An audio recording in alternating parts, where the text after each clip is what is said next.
예수 그리스도의 나심을 이루어하느라 그의 어머니 마리아가 요셉과 약혼하고 동거하기 전에 성도를 잃게 된 것이 나타나더니 그의 남편 요셉은 의로운 사람이라 그를 드러내지 아니하고 가만히 끊고자 하여 이 일을 생각할 때에 주의 사자가 현몽하여 이르되 다윗의 자손 요셉아 내 아내 마리아 데려오기를 무서워하지 말라.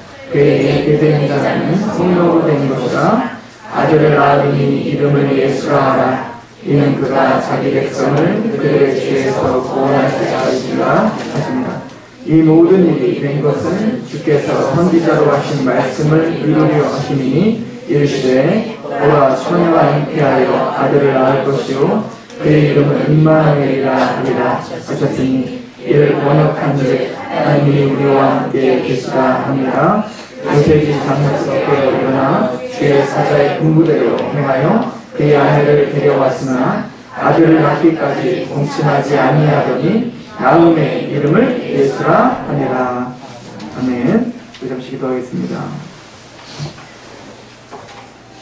우리의 구세주신 예수님의 태어나신 이 날을 기념하고 그 예수를 통해서 우리에게 부어주신 그 사랑을 찬양하는 시간입니다. 주여 우리의 마음을 붙잡아 주시고 하나님의 말씀이 아버지 정확하게 선포될 수 있도록 그 입술을 주장하여 주시며 또 그 입술을 겸손케 하여 주시옵소서.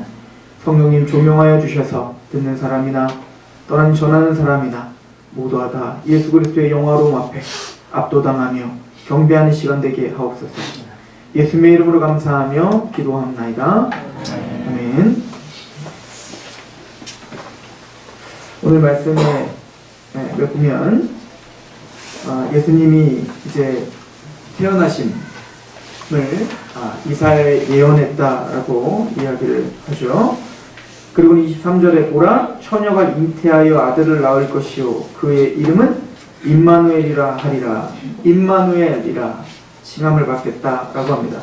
그리고 그 임마누엘의 뜻이 무엇인가 하니 하였으니 이를 번역한즉 하나님이 우리와 함께 계시다 함이라 하는 거예요. 예수님이 이 땅에 성육신을 하고 이 땅에 오신 것, 그리고 예수님이 십자가에 죽으시고 부활 승천하신 것, 이것만큼 하나님이 우리와 함께 계심을 정확하게 드러내신 일이 없다라고 이야기하는 거죠.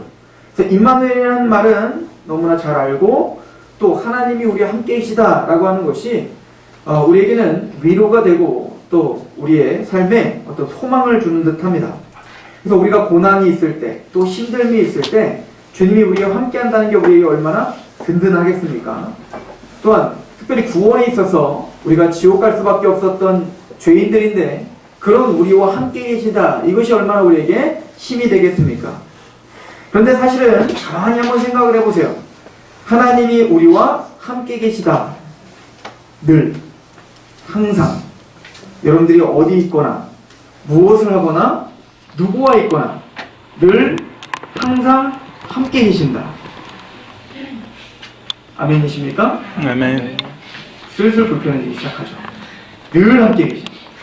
어디 있건 여러분들이 화를 내는 장소건 여러분들이 세상을 즐기는 곳이건 누구와 싸움하는 곳이건 우리의 감정이 어떻든 하나님 우리와 늘 함께 계신다. 이제부터 조금씩 이제 가만히 생각해보니 불편하기 짝이 없는 겁니다. 예수님은 오늘 이 임마누엘이라는 말은 사실은 예수님의 이 성탄 때만 우리가 이야기해야 될 것이 아니라 어찌 보면 성경 전반에서 우리에게 하시고자 하는 복이 바로 임마누엘입니다. 하나님은 우리와 함께 하시고 싶으십니다. 하나님은 우리와 늘 동행하고 싶으시고 그것이 복이라고 이야기를 합니다. 그런데 생각해보면 창세기부터 보면 하나님과 늘 동행하는 것이 불편하고 싫은 사람들이 있었어요. 자, 아담을 한번 생각해 보십시다. 아담이 에덴 동산에서는 하나님과 동행하는 게 기쁨이었고 그것이 만족이었고 행복이었죠.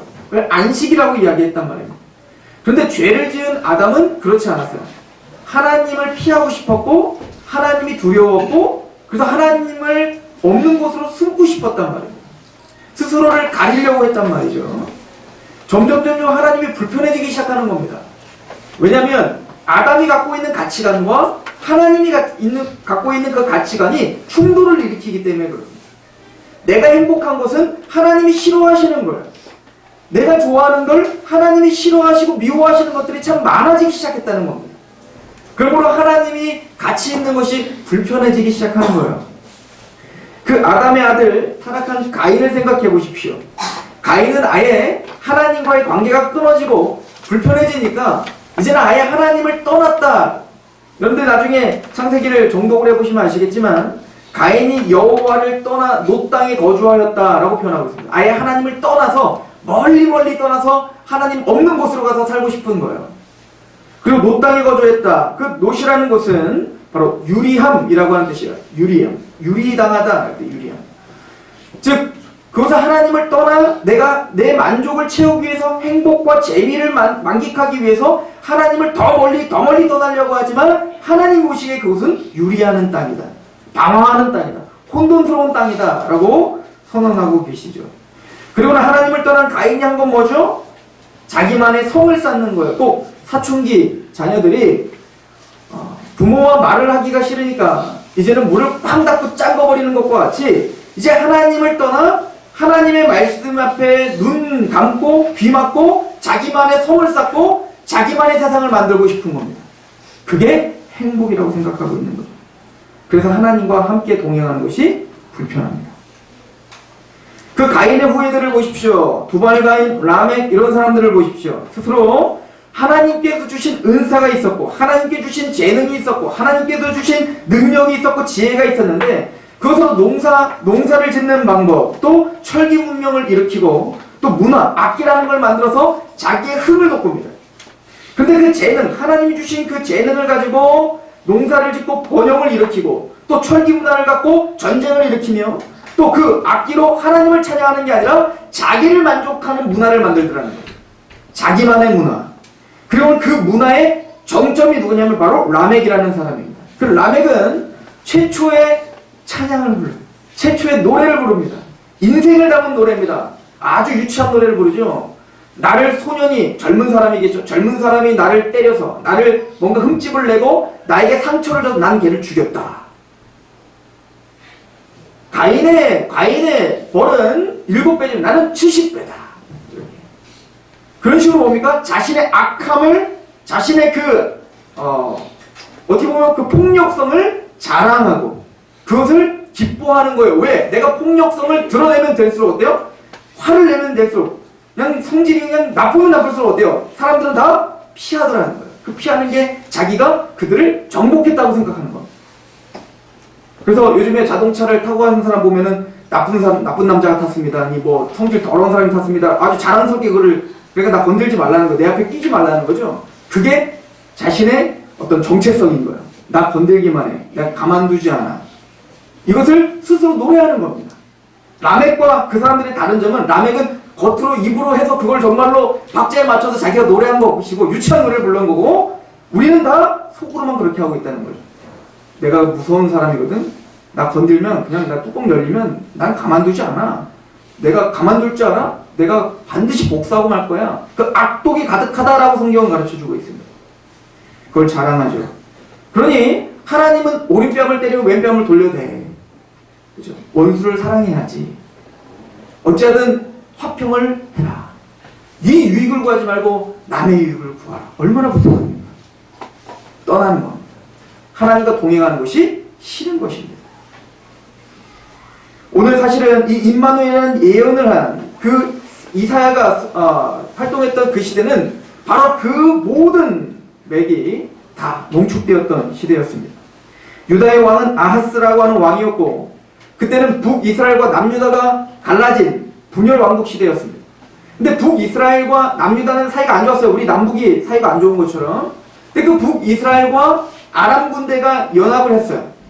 연합을 해서 이제 그 연합국이 이스라엘, 이 남유다를 치려고 하고 있는 겁니다. 항상 협박하고 항상 뭔가 위태롭게 하고 있는 거예요.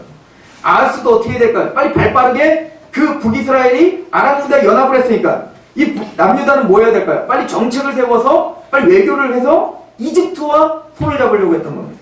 그리고 이집트를 믿었던 거예요. 그럴 때 하나님은 아하스 왕에게 이사야를 보냅니다. 그리고 말합니다. 나의 백성들아, 다윗의 백성아 라고 말합니다. 다윗의 자손들아 라고 이야기를 합니다. 그리고는 너는 그 이집트를 의지하지 마라. 그리고 그 북이스라엘과 아람 군대가 연합하여 너에게 오는 것을 두려워하지 말아라. 나는 너와 함께 할 거니까 걱정 마. 내가 너와 함께 할 거야. 너는 유다 백성이잖아. 너는 다윗의 자손 아니냐. 내가 다윗에게 사무엘하에게 뭐라고 약속했냐. 너의 왕국을 영원히 내가 하겠다고 했잖아. 걱정 마. 내가 함께 할 거야. 그러니까 너는 이집트를 의지하지 말고 나를 의지하라. 만약에 믿음이 없다면 나에게 빨리 징조를 구하라 라고 했어요. 믿을 만한 징조. 하나님 어떻게 하겠다는 거예요. 믿음이 없는 불신앙 가운데 있는 아하스와 유다에게 뭡니까? 징조를 주시겠다는 겁니다. 즉 설득하시는 거예요. 너희가 믿음이 없다면 내가 믿음을 도와줄게. 네가 나를 믿고 있겠거든. 나에게 징조를 구하라. 그럼 내가 너에게 충분한 징조를 줄게. 믿음이 없다면 믿음에 합당한, 그럼 믿음을 줄 수 있는 것, 나는 믿음을 줄 수 있는 능력도 있으니까 내가 도와줄게. 나를 믿어. 그랬더니 아하스가 이렇게 이야기를 합니다. 이사야가 먼저 물어봅니다. 내 하나님 여호와께 한 징조를 구하되 깊은 데에서든지 높은 데에서든지 구하라. 이게 이사야서 7장에 있는 얘기예요. 그랬더니 아하스가 말은 번지르르하게 이렇게 이야기합니다. 나는 구하지 아니하겠나이다. 나는 여호와를 시험하지 아니하겠나이다. 내가 어떻게 하나님을 믿으면서 하나님에게 징조를 구하고 믿음 없이 하나님을 시험하겠습니다. 구하지 않겠습니다. 난 하나님을 믿습니다. 그러나 아하스는 이 말을 하자마자 이사야가 뭐라고 합니까? 다윗의 집이요, 너희가 나를 괴롭게 하고서 그것을 작은 일로 여기고 또 하나님을 괴롭게 하려니, 이게 뭐라는 거야? 하나님을 괴롭게 하고 있다는 거야. 하나님을 답답하게 하고 있다는 겁니다. 하나님이 징조를 구하라. 빨리 징조를 구해서 믿음으로 하나님을 바라봐야 되는데 겉으로 뭐야? 아니라 나는 믿는다는 거야. 하나님을 믿고 하나님만 의지합니다. 그런데 그 마음은 어떻다는 겁니까? 하나님을 의지하지 않아요. 이집트를 의지하고 있습니다. 근데 왜 겉으로는 하나님 앞에 징조를 구하지 않는 거죠? 겉으로는 하나님을 믿는 척하지만 지금 현실적으로 이집트를 믿는 게 훨씬 빨라 보입니다. 그 현실적으로 이집트를 신뢰하는 것이 더 실제적인 도움이 올 것 같은 거예요. 이걸 이사야는 이렇게 비판합니다. 이사야서 29장 13절에 이 백성이 입으로는 나를 가까이하며 입술로는 나를 공경하나 그들의 마음은 내게서 멀리 떠났나니 그들이 나를 경외함은 사람의 계명으로 가르침을 받았을 뿐이라. 입으로는 번지르르하게 하나님을 의지합니다라고 말하자니 그 마음은 누구에서 떠났다는 거예요? 하나님에게서 떠나 있다. 하나님과 동행하기가 싫은 거예요. 하나님, 그냥 내가 하나님 찬양 불러줄 테니까, 내가 하나님 섬겨 드릴 테니까 그냥 그 자리에 계세요. 이 일은 내가 할 테니까 내 일에 참견하지 마세요. 그냥 하나님은 그 높은 곳에 거하셔서 에헤 하면서 내가 원하는 거, 내가 이 일 내가 잘할 테니까 하나님은 내가 하는 것만 그냥 훈수나 두시고 거기서 나에게 필요한 거 공급이나 해주시지, 괜히 나에게 와서 뭐 이래라 저래라, 뭐 증언을 구해라 저렇게 하라 하지 말라는 겁니다. 이 일은 내가 더 잘하니까. 이게 아하스의 죄였습니다. 그 교만함과 또 그 무지함이 하나님과 동행하게 못하게 했던 거죠. 그리고는 스스로 하나님과 동행하고 있다고 착각하게 한 거예요. 지금 예수님이 이 땅에 오신 그 마리아에서 탄생하신 그때에도 동일했죠. 우리가 알고 있듯이 예수님이 이 땅에 오셨을 때 누가 예수님을 찬양했습니까? 목자들이었어요. 제일 먼저 본 게 목자들이죠. 또한 그 다음 누가 봤죠? 동방박사들이었어요. 목자들은 소외된 사람들이었습니다. 그 당시에 뭔가 지식이 있거나 그 당시에 뭔가를 많이 아는 사람이 아니에요. 힘 있는 사람이에요. 권력도 없고 아무것도 가진 거는 약한 자였어요. 무시당했던 자들이었습니다.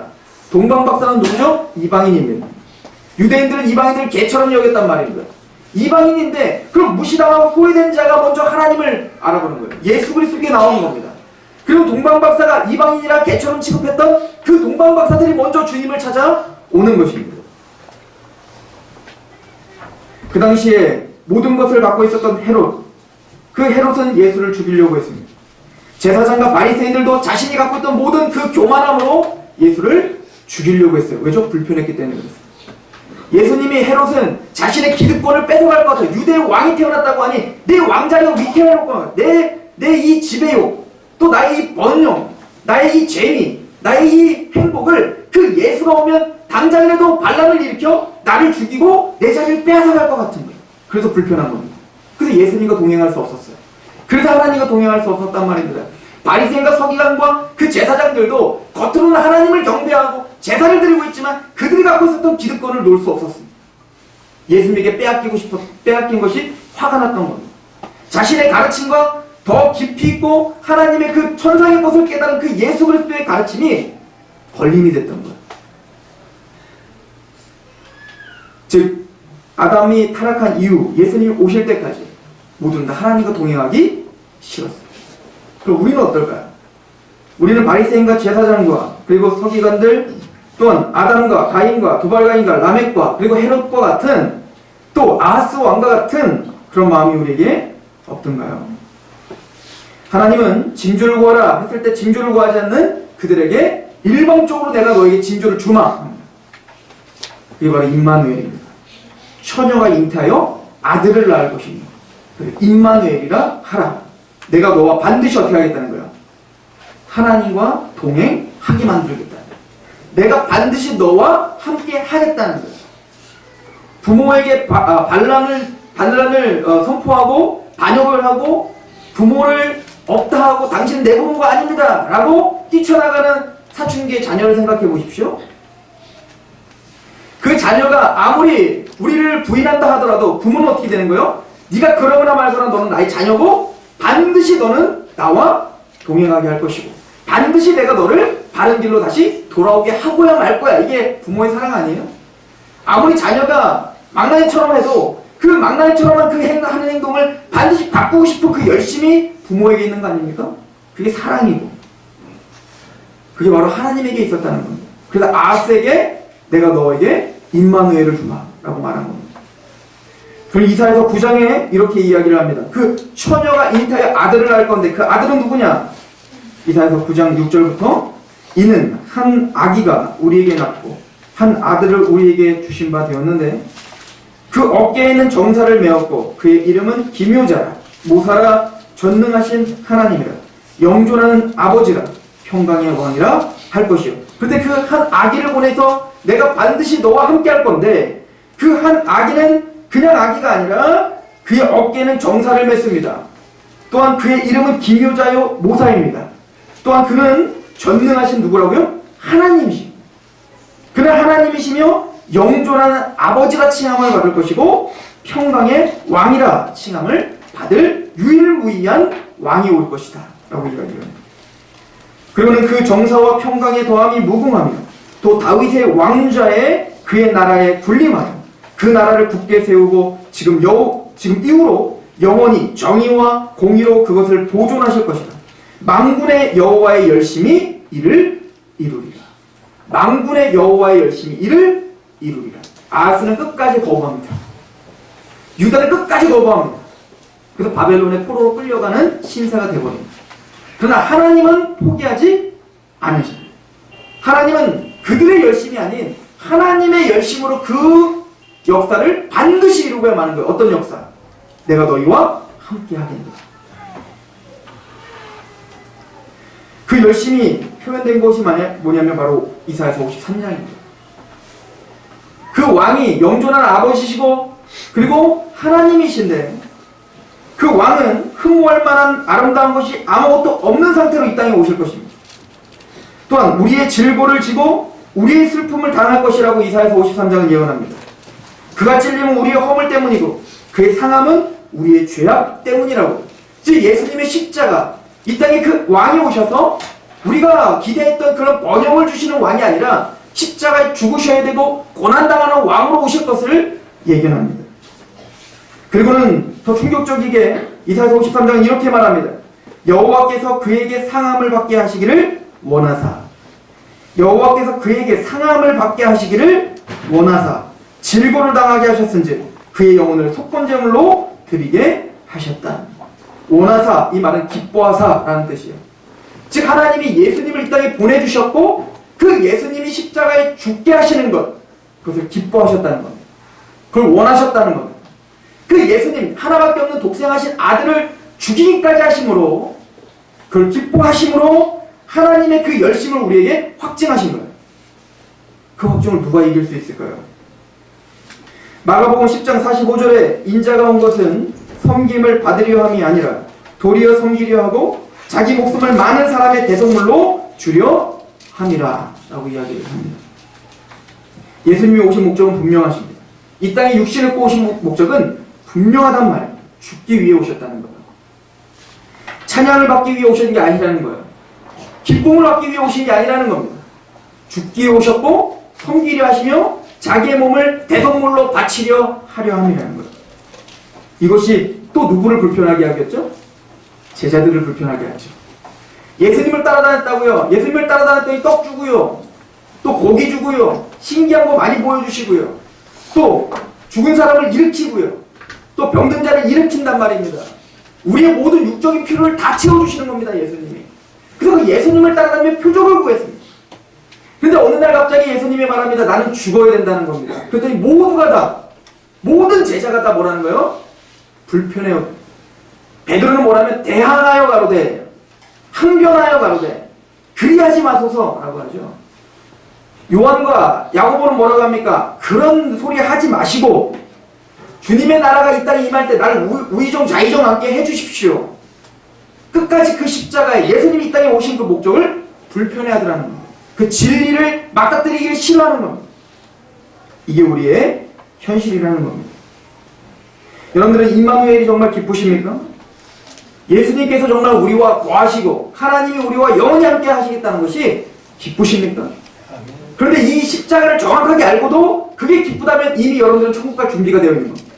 반대로 우리가 그 십자가의 의미를 정확하게 이해하지 못한 상태에서 또 이 십자가의 이야기가 우리 앞에 직면했을 때 이것이 불편하다면 우리는 다시 한번 우리의 신앙을 점검해야겠죠. 오늘 말씀은 사실 우리에게 참 축복의 말씀이고 소망의 말씀이에요. 그럼 여러분들 죄송해요. 얼굴을 피세요. 오늘 성탄절입니다. 사실은 오늘 이 말씀은 참된 기쁨을 주기 위한 말씀입니다. 하나님은 참된 소망과 참된 기쁨을 주기 위해 우리의 죄를 드러내십니다. 그래야 그 은혜가 은혜인 줄 아는 거예요. 우리의 죄가, 우리의 어둠이 드러나야 그 빛의 광명함을 보게 되는 겁니다. 터널을 통과할 때 그 터널을 통과하자마자 비치는 그 빛은 아까 빛과 똑같았는데 터널을 통과한 빛은 너무나 밝아서 눈을 부시게 하는 겁니다. 그래서 하나님은 아스와 유대에게 바벨론 포로를 허락한 거예요. 하나님의 열심을 보여주는 겁니다. 우리가 죄가 얼마나 관영한지를 보여주고 그리고 그 아들을 죽이기까지 하시는 그것을 기뻐하셨다는 것은 내가 너희와 함께하고자 하는 그 열심과 그 목적이 얼마나 고질스러운지를 보여주는 것이 바로 십자가란 말이에요. 자기 아들을, 하나밖에 없는 아들을 이 땅 가운데 성육신하게 보내주신 것, 이것이 우리를 향한 사랑의 확증이라 라고 말하는 것입니다.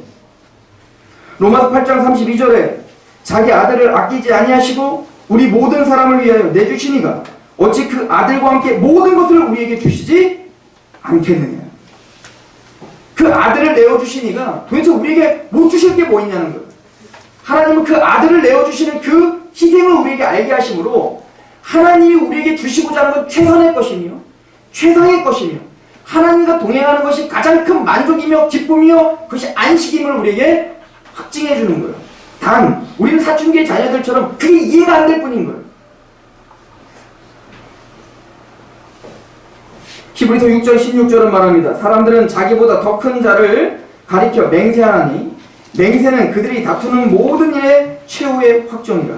하나님은 약속을 기업으로 받은 자에게 그 뜻이 변하지 아니함을 충분히 나타내시려고 그 일을 맹세로 보증하셨다.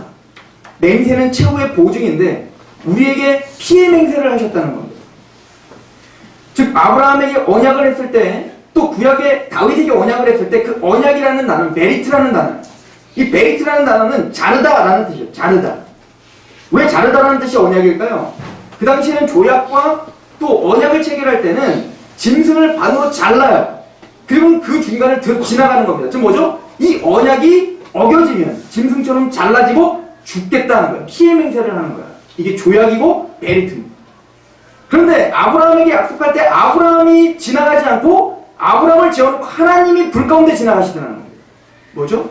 내가 쪼개지는 한이 있더라도 이 언약을 지켜야 말겠다. 그래서 하나님이신 예수님이 쪼개지셨습니다. 하나님의 아들이신 예수님이 잘라지신 거예요.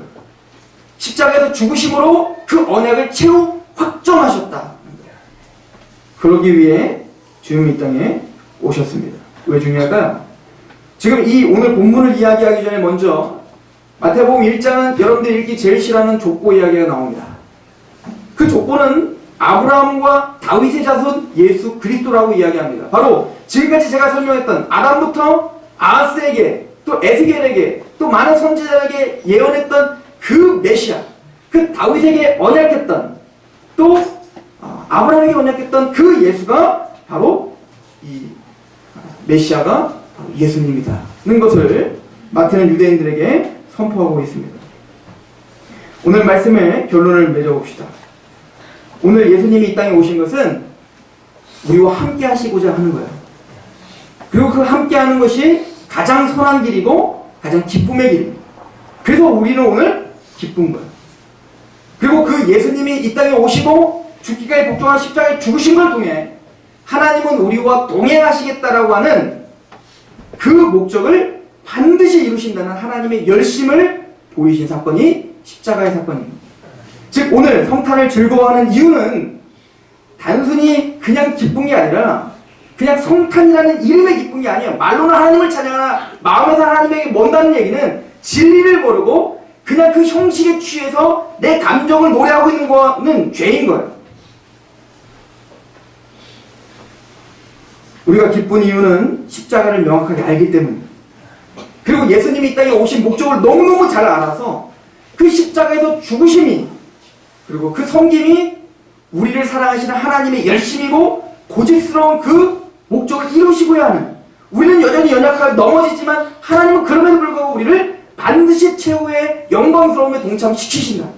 영원히 이제 악과는 결별시키고 하나님과 동행하는 그 기쁨과 그 복이 우리를 인도하시는 그 나라에 들어가게 하신다 라고 하는 그 기쁨이 우리를 사로잡아야 됩니다. 그게 세상과 우리가 다른 성탄절을 맞는 이유입니다. 예수님은 우리의 물질적인 것에서 건져주는 메시아로 오시지 않았습니다.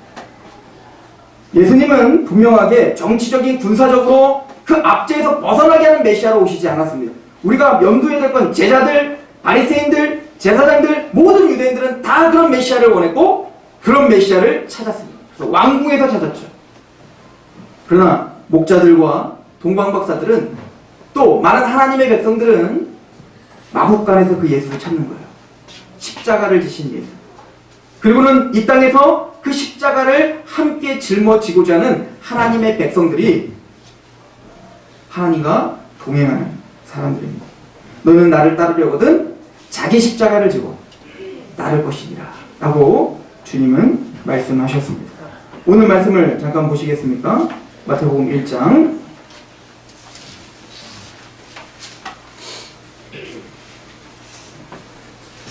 20절입니다. 이 일을 생각할 때 주의 사자가 현몽하여 이르되 다윗의 자손 요셉아 내 아내 마리아 데려오기를 무서워하지 말라. 그에게 잉태된 자는 성령으로 된 것이라. 아들을 낳으리니 이름을 예수라 하라. 이는 그가 자기의 백성을 그들의 죄에서 구원할 자이시니라. 우리의 죄에서 구원하시는 거예요. 죄로 말미암아 우리가 지옥 형벌을 받아 그 형벌에서 구원하실 뿐만 아니라 실제적인 죄의 세력에서 구원시켜 주실 겁니다. 예수님이 이 땅에 오신 이유는 자기의 십자가를 지심으로 우리의 죄 가운데 지배에서도 벗어나게 하십니다. 그래서 성화하게 하실 것입니다. 그리고 마침내 이 썩어질 육체에서 벗어나 영화하게 하실 것입니다. 그것이 우리의 목적입니다. 왜 우리가 성탄을 기뻐할까요? 하나님이 우리와 동행하시겠다는 그 확정이기 때문에 그렇습니다. 그리고 반드시 우리를 죄에서 구원하셨고 그리고 우리의 죄의 세력에서 구원하셔서 거룩한 그리스도의 형상으로 반드시 빚어가시겠다는 거룩하신 하나님의 뜻의 확정인지 믿으시기 바랍니다. 하나님은 여러분들을 그렇게 빚으시고 그렇게 여러분들과 약속하시고 하나님이 여러분들과 동행하시고 하십니다. 기도하겠습니다. 하나님 아버지 너무나 감사합니다. 예수 그리스도께서 우리를 위해 십자가에 죽으신 그 희생을 위해 이 땅에 육신을 입고 오시는 줄 믿습니다. 하나님이 우리의 생각과 마음을 붙잡아 주시옵소서. 주여, 이 거룩한 성탄에, 이 성탄에 기념하는 날에 우리의 만족과 우리의 기쁨을 채우는 날이 아니라 온전히 하나님의 뜻을 이해하고 그 십자가 앞에 감사하며 경배하는 그런 하루가 되게 하시옵소서. 우리 귀한 하나님의 백성들, 구원받은 사람들답게 그렇게 십자가 앞에 그 십자가를 담대히 지고자 이 땅에 오신 그 예수 그리스도를 바라보며 하나님의 약속을 소망하며 그렇게 힘있게 승리하는 하나님 백성들 되게 하옵소서. 예수 그리스도의 이름으로 감사하며 기도합나이다. 아멘.